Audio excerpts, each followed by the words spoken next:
Hi, my name is Larry Burris. Over the past 15 years, I've trained thousands of outdoor professionals like you about poison oak and ivy, how to identify it, how to prevent it, and how to treat it. If you're watching this video, chances are that you work outdoors or you're at risk of getting the rash from poison oak, ivy, or sumac. You might be thinking, so what's the big deal? Well, a poison plant rash can be more than just an itchy inconvenience. In some industries like firefighting, telephone or electric utilities, and vegetation management, it actually can be the largest single cause of workers' compensation. And that annoying itchy rash, if not treated properly, can result in secondary infection and blood poisoning. So here are the tools you need to get your job done and avoid the misery of a brush with poison oak or poison ivy. First, let's find out the best way to identify poison oak, ivy, and sumac from David Zoller, a naturalist in the Pacific Northwest.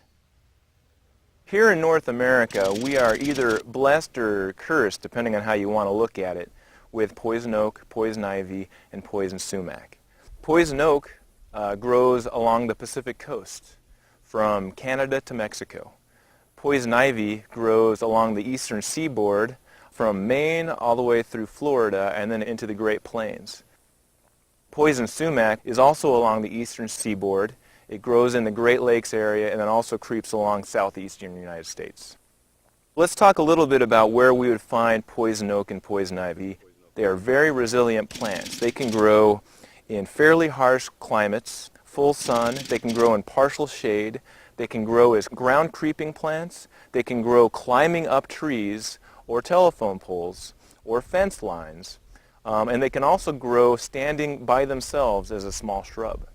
So the best way to identify poison oak and poison ivy is by the phrase, leaves of three, let it be. And if you see white, danger's in sight. Okay, so here you can see very well the classic leaves of three, and behind it the cluster of berries. Poison sumac grows as a tall shrub or a small tree. It can have multiple stems or a single stem, and it can grow up to 20 feet in height. The fruits of poison sumac are the same BB-sized white to gray berry that we would expect to see on one of these plants. The chemical that creates the rash from poison oak, poison ivy, and poison sumac occurs and is the same chemical in all three plants. So if you find that you get a rash from poison oak, for example, you'll probably get a rash from poison ivy and poison sumac as well. You've just learned what the toxic plants look like and why leaves of three, let it be, and if you see white, danger's in sight, makes sense after all. Now I'm going to let you in on a little secret. Actually, it's a very big secret when it comes to understanding poison ivy and its rash-causing effect on humans. What's the secret? Urushiol. It's the invisible resin-like substance that is at the root of nearly all of your problems relating to poison ivy rash and lost time. It's vital that you understand what urushiol is, what it does, and how long-lasting and potent it is. Once you truly understand urushiol, all the steps we will discuss regarding preventing and treating of the rash will make a lot more sense.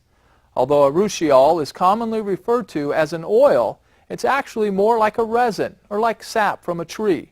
That helps explain why soap and water are not much help in removing urushiol once the substance binds itself to a person's skin. Once urushiol gets on the skin, it binds in about 10 to 15 minutes and becomes very difficult to get off.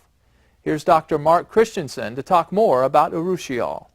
When you come in contact with either poison oak or poison ivy, either the stems or leaves, you're going to come in contact with the oil that the plant produces.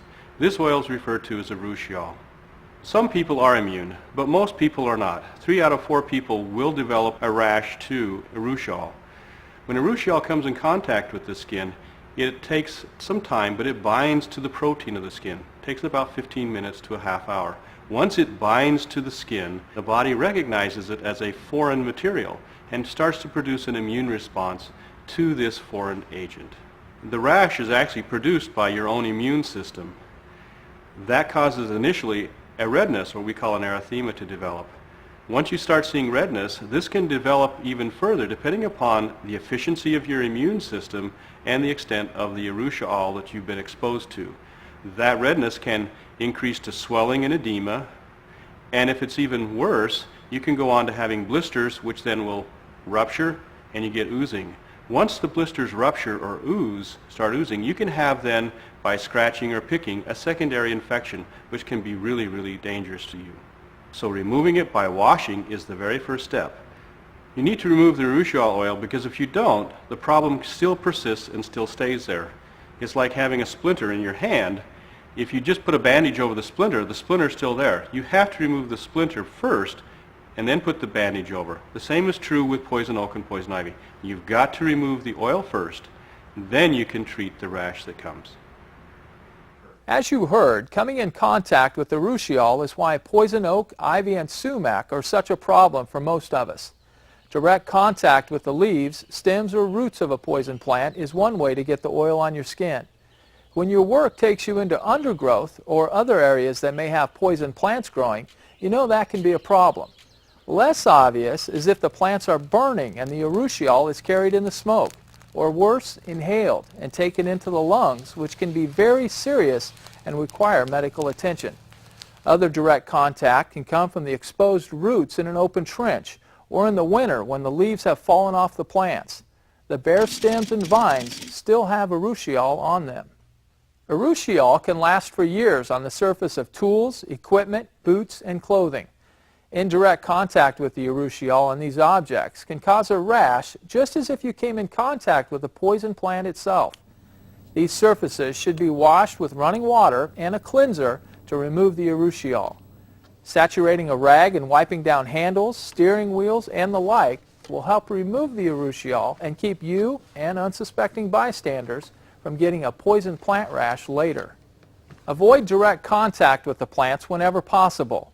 Now, if you can't do that, then be sure to wear long-sleeve shirts and pants with gloves and boots to keep your skin covered. But long sleeves in 100-degree weather, that's not always a practical idea. So there are pre-exposure lotions that can be applied prior to working outdoors that can help block urushiol. But most importantly, be sure to clean up after any exposure to poison plants. Outdoor skin cleansers that are especially designed for removing the urushiol are a good defense from letting poison ivy get rash with you. Always remove the urushiol from your hands before eating, taking a bathroom break, or smoking. Contaminated clothing can also be a real problem, not only for you, but for whoever is doing the laundry as well. Again, there are cleansers that can be used in the laundry to eliminate urushiol from clothing. If these aren't available, the next best thing is to launder clothes in a strong detergent in a hot water setting to clean out the urushiol. Be sure to tell whoever is handling the contaminated clothing that they need to use precaution so they don't get a rash from the urushiol. Off the job, a common way of secondary exposure to urushiol comes through contact with pets like dogs, cats, or even horses. The fur of these animals keeps them safe from urushiol, but they can unknowingly bring urushiol to you when you pet or handle them. If pets are a source of contact, they can be cleaned up with cleansers that remove the urushiol from their coats. Be sure to follow directions carefully when using any product designed to block or prevent urushiol. So these are some of the ways to prevent and remove urushiol from the skin. But what if a rash has started? Let's talk with Jamie Smith, an EMT who deals with treating poison oak and ivy problems with his crew. If you have a mild case of poison oak or poison ivy, you have over-the-counter medications that would be available, some cortisone-type cream, those things to go ahead and try to dampen that feeling of itchiness because you're going to want to scratch that. If you do, it can then progress into open wounds that you don't want to then have to deal with and possibly go to the doctor. Severe cases could last up to 2 to 4 weeks. It's been raised, it's bumpy, the open wounds are weeping, and I've had friends that have had a full leg involved, and with that it really is quite almost encumbering where they can't get around, and so it's important to take care of the pain, the itching, and also the openness of the wound. So you want to see your doctor about that so they can control the itching and the control of the open wounds, because it could go even as severe where you might get blood poisoning or even death with that, so it's important to pay attention.